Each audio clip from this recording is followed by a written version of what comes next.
तर जति बाहिर सामान थियो नि सबै भित्र हालेर मजाले काटी ठोक्दिएको छु यहाँ। अन्त पुरानो सिमेन्ट थियो नि सर हाम्रो 5, 6, 7 बेग जस्तो, त्यो सिमेन्ट चाहिँ बिग्रेको छ, पहिला नै बिग्रेको थियो, बाहिर राखिदिएको छ मिस्त्रीहरूले।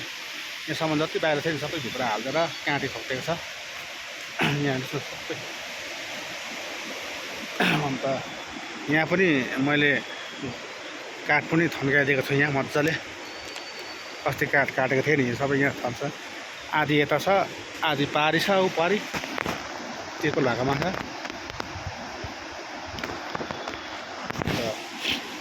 यहाँ उनीहरूको पनि छ होला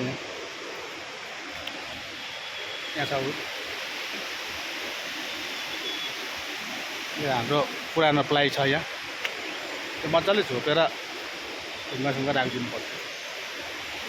यता काँटी मजाले ठोकेको छु।